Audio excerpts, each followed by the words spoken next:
Je vais faire aujourd'hui une Q&A en français. C'est la première fois que je fais ça, donc excusez-moi pour tout ce qui pourrait être excusable. J'ai posté sur Instagram et également sur Twitter, donc si jamais vous ne... je sais dire ce genre de choses, mais si jamais vous ne me suivez pas sur Instagram et sur Twitter, vous pouvez le faire. Je poste beaucoup sur Instagram. Alors, première question. Salut Amy, voici mes questions pour la Q&A. Quelles sont les langues que tu aimerais apprendre à l'avenir? Penses-tu faire une update de ta vidéo sur les langues que tu parles? Pour être honnête, non, je ne pense pas faire une update parce que c'est au point mort. Mes études de langue sont au point mort. Je suis très occupée. J'apprends pas de nouvelles langues en fait, hormis l'arabe. Je vais essayer d'apprendre l'arabe, oui, et de toujours rester sur le russe et le japonais. Veux-tu des enfants et crois-tu au mariage? Alors non, je ne veux pas d'enfants, je ferai une vidéo sur ça en français dans pas très longtemps je pense. Je ne veux pas d'enfants, j'en ai jamais voulu et très honnêtement je pense que c'est pas prêt de changer. Crois-tu au mariage? Crois-tu au mariage? Enfin, qu'est-ce que ça veut dire crois-tu au mariage? Je dis pas que je vais jamais me marier, je dis pas que je pense que le mariage c'est foncièrement mauvais. Est-ce que je crois au mariage? Pardon, est-ce que je crois au mariage? Par contre, non, pas spécialement. Je pense pas que ça ait une signification particulière. Je pense pas que ça change réellement quelque chose. Enfin, quelle filière as-tu faite au lycée et quelles études as-tu faites? Bisous, j'affectionne beaucoup ta chaîne YouTube. Elle me fait beaucoup méditer. Merci de m'informer et d'avancer dans mon mode de vie vegan. Ah non, permet de m'informer, pardon. Bah merci, déjà, premièrement. Quelle filière? Elle, sans grande surprise. Quelles études j'ai fait? Alors j'ai fait beaucoup de choses, J'ai commencé en psycho, j'ai arrêté très rapidement au bout d'un mois parce que je me suis rendu compte que c'était pas du tout ce que je voulais faire. J'ai fait 2 ans de japonais, je suis rentrée en L2 de lettres modernes, là ça a été la révélation et la délivrance, j'ai adoré ça. En L3 j'ai fait majeur mineur, donc majeur lettres modernes, mineur sciences du langage linguistique. En M1 j'ai fait 2 M1 en même temps, le M1 de lettres modernes et le M1 de FLE.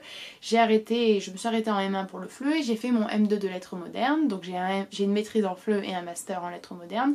Et là, je vais préparer l'agrégation de lettres modernes et le CAPES si jamais l'agrégation ça passe pas et si jamais j'espère le CAPES au moins passera. Quels sont tes auteurs préférés et tes livres préférés? Alors là-dessus, honnêtement, je pense que je peux pas trop parler de ça parce que il y a trop de choses à dire, puis ça dépend. Mais on va dire, j'aime beaucoup certains auteurs russes.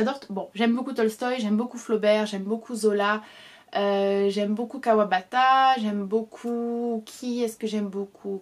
Il y en a plein que j'aime beaucoup. J'aime beaucoup Aragon, j'aime beaucoup Breton bien évidemment. Mes livres préférés, c'est difficile. J'aime beaucoup Lolita de Nabokov, j'aime beaucoup Nadja de Breton, j'aime beaucoup Aurélien d'Aragon. Il y en a beaucoup. Que penses-tu de l'appropriation culturelle, du fait d'avoir un animal de compagnie en étant vegan, du polyamour et des relations ouvertes? C'est beaucoup de questions dans une question. Alors, qu'est-ce que je pense de l'appropriation culturelle? Je pense que c'est quelque chose dont il faut parler, c'est quelque chose qui est encore assez peu connu, j'ai l'impression, et assez peu reconnu. Par contre, je pense qu'il y a aussi des limites à poser, à mon sens. Je dis pas que j'ai raison, mais à mon sens, des fois je trouve que ça va un peu loin. Du fait d'avoir un animal de compagnie en étant vegan, ça dépend de l'animal. Je pense que les chiens, honnêtement, c'est... Bon, voilà, je peux pas... C'est difficile de répondre à de telles questions en un format aussi court, hein. Mais les chiens je peux comprendre, mais je suis contre l'élevage bien sûr. Par contre les autres animaux, non, je suis pas trop pour. Du polyamour j'en pense rien en fait. Je vois pas pourquoi je devrais en penser quelque chose. Il y a juste une chose que j'aime pas trop, c'est que quelque chose... Enfin, une des choses que j'entends assez souvent lorsque des personnes parlent du polyamour, c'est qu'elles ont l'impression... Enfin, pas que d'impression, mais la manière dont elles en parlent, on dirait qu'elles placent ça comme une espèce d'état supérieur à la monogamie. Comme si en monogamie c'était tout une histoire de possessivité, de possession, de jalousie, d'ego, de ceci, de cela. Alors que non, c'est juste des choix différents, des sensations différentes, un ressenti différent. Il n'y en a pas un qui est meilleur que l'autre. Donc qu'est-ce que je pense des relations ouvertes? C'est pas du tout mon délire bien évidemment, mais si les gens sont contents, si tout le monde est au courant et s'il n'y a pas de problème, bah tant mieux. Hein. Quelle est ta plus grosse ambition dans la vie en termes de projet par exemple?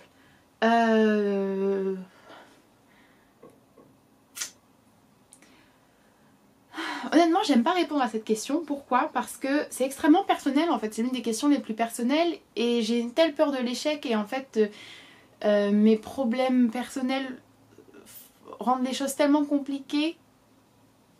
Enfin, comment expliquer ça? Je me mets moi-même en travers de mon propre chemin, mais j'aimerais beaucoup être publiée. Et j'aimerais beaucoup arriver à vivre au Japon pendant un certain temps. Combien de livres as-tu dans ta bibliothèque personnelle à peu près? Bisous. Je n'en ai pas la moindre idée, mais beaucoup.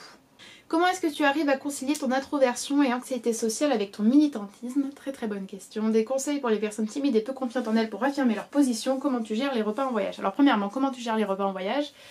Je gère... je mange très très simplement. S'il n'y a que du riz, je ne mange que du riz. Voilà, je cherche pas, je me nourris tout simplement. Je mange simple et s'il n'y a vraiment rien, en fait, je vais tout simplement acheter des fruits.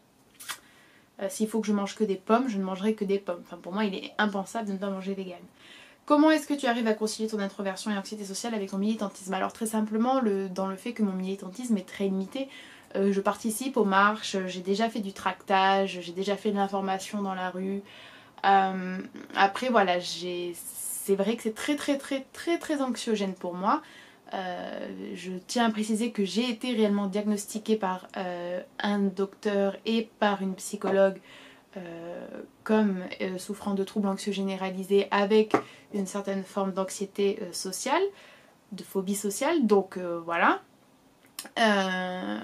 Pour parler que de ça, enfin pas qu'il y ait des tas d'autres choses mais voilà.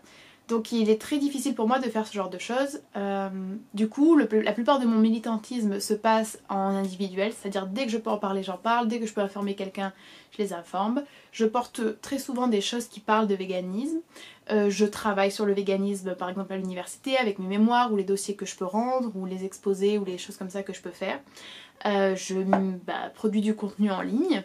Et lorsque c'est possible, et lorsque je me sens bien, je vais faire certaines actions dehors. C'est pas une super réponse en fait, hein, comment concilier, mais il y a des choses que je ne peux pas faire. Et très honnêtement, je ne les fais pas. Parce que je ne peux pas. Je ne peux pas. Je pense qu'il faut aussi être honnête avec soi-même quand on a certaines conditions qui sont à un certain niveau. Il y a des choses qu'on ne peut pas faire. Des conseils pour les personnes timides et peu confiantes en elles pour affirmer leur position. Il faut prendre cette confiance en soi. Il faut arriver à la trouver dans un sens. Il faut aussi s'entourer de personnes qui vous encouragent à vous affirmer. Ne pas s'entourer de personnes qui au contraire vous incitent à avoir un discours plus policé, plus maîtrisé, à vous effacer. Faut également en fait tout simplement être vraiment informé, histoire de se dire si on me pose cette question, si on me dit ça, je pourrais répondre. Faut être indulgent envers soi-même et penser à pourquoi on a ces positions là. C'est à dire que bien évidemment des fois, ou en tout cas quand j'étais plus jeune, c'était parfois désagréable, embarrassant, parfois c'était très gênant, parfois c'était très intimidant, voire très angoissant de devoir m'affirmer, surtout devant des personnes qui étaient plus âgées que moi ou des personnes qui étaient plus extraverties, c'est pas très difficile, mais des personnes qui étaient en plus grand nombre. Eh bien, je pensais aux animaux par exemple, et dans ces moments-là, c'est plus facile parce qu'on se dépasse soi. Après, c'est un cheminement, tout le monde a une personnalité différente, il faut pas non plus s'en vouloir, mais je pense qu'il faut aussi avoir, pas le courage, parce que c'est pas un manque de courage hein, si vous n'arrivez pas à le faire, mais il faut se dire je vaux ça, nous valons ça, nos opinions valent ça. Souvent c'est un peu trop les choses idiotes qu'on entend et qui sont proclamées haut et fort, donc ouais, je pense qu'il faut prendre ce courage et puis il faut s'entourer des bonnes personnes et il faut y aller progressivement et être indulgent envers soi-même. Comment vois-tu le véganisme dans le futur? Qu'est-ce qui t'a permis d'avoir le déclic pour devenir vegan? Gros bisous. Comment... Je pense que le véganisme arrivera de toute manière, je pense qu'il passera par une législation, comme je l'ai déjà dit. Je pense qu'on va également fortement développer la production de viande à partir de cellules. Je pense que ce sera malheureusement ou heureusement indissociable de l'avènement du véganisme. Voilà, c'est un peu tout, enfin je pourrais en parler plus en détail, hein, mais dans ce format-là, voilà ce que j'en pense. Qu'est-ce qui m'a permis d'avoir le déclic? À vrai dire, rien du tout. Quand je suis devenue végétarienne à 14 ans, j'ai lu un texte qui m'a frappée. Je suis devenue végétarienne du jour au lendemain quasiment. Et pendant longtemps, en fait, j'ai pas du tout compris l'intérêt du véganisme par manque d'informations. Faut se remettre, c'était 10 ans, 11 ans en arrière hein, quand même.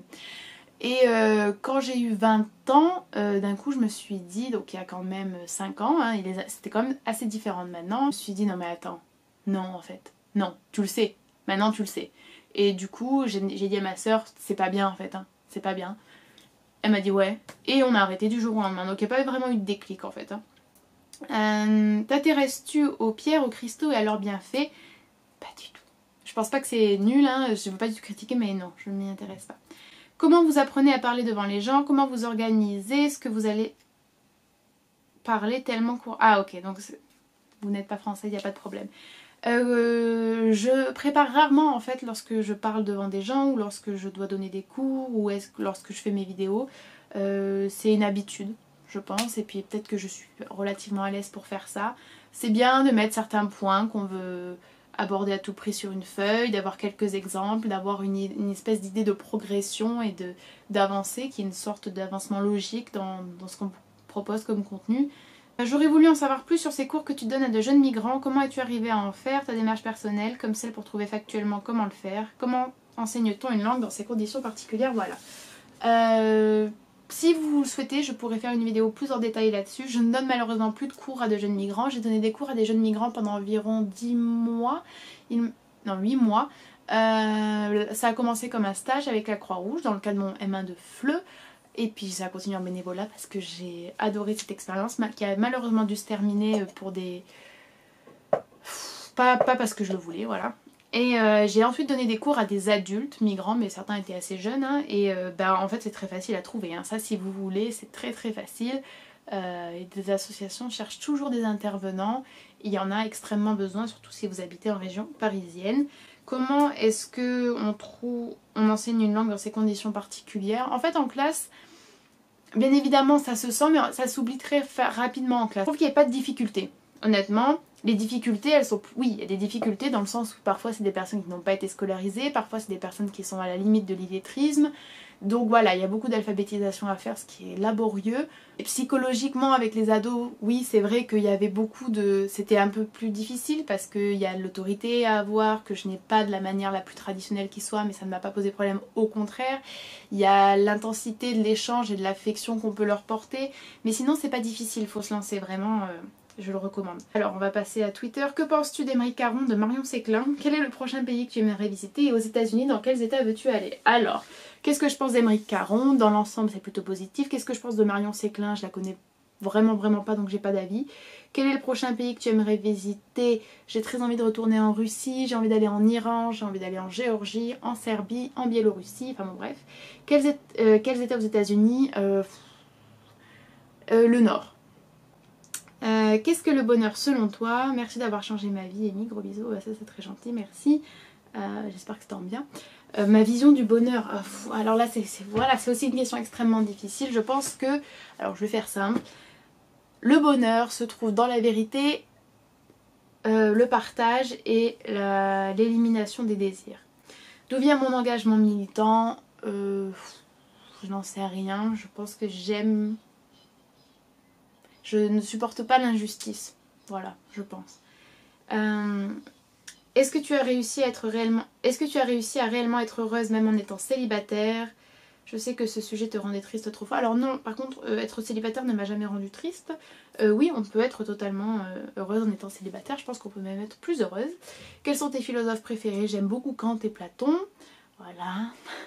Est-ce que tu es hypersensible ou est-ce que tu t'es déjà intéressée à ce sujet? On me demande souvent est-ce que je suis surdouée, est-ce que je suis hypersensible, et quel type quelle est ma personnalité, là les types de personnalité. Alors, pas que je pense que c'est inintéressant, au contraire, je m'étais même intéressée à l'énéagramme fut un temps. Il est clair que je suis hypersensible, néanmoins voilà, je vois pas trop l'intérêt d'en parler en ligne et j'aime encore moins parler de ces choses là. Par exemple, j'ai fait une seule vidéo sur l'anxiété sociale en français, la phobie sociale, parce que je n'aime pas parler de ça, parce que on vit à une époque d'auto-diagnostic, on vit à une époque d'exagération, on vit à une époque où on glamourise, vous avez compris, ces choses-là, et ça me gêne de pouvoir peut-être être assimilée à ça, donc j'aime pas du tout en parler, voilà, tout simplement. Et puis c'est difficile de dire est-ce que c'est de l'hypersensibilité ou est-ce que c'est quelque chose qui est un des effets secondaires de certains troubles psychologiques, enfin voilà. Voilà, j'espère que ça vous aura intéressé. Dites-moi si c'est le cas, on pourra refaire quelque chose comme ça dans le futur. S'il y a un des sujets abordés dans cette vidéo qui vous intéresse plus particulièrement et que vous voulez que je fasse une vidéo rien que sur ça, ça peut se faire également. Donc n'hésitez pas à me dire ça. N'hésitez pas à aller voir Instagram, Twitter et Patreon si vous voulez. Patreon c'est comme Tipeee en fait et vous pouvez donner juste 1 $ par mois, ce qui est encore moins pour vous en euros.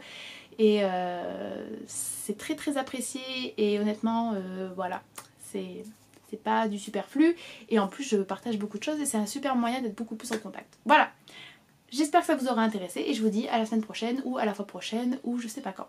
Bye. Allez, vous venez avec moi, hein. Venez,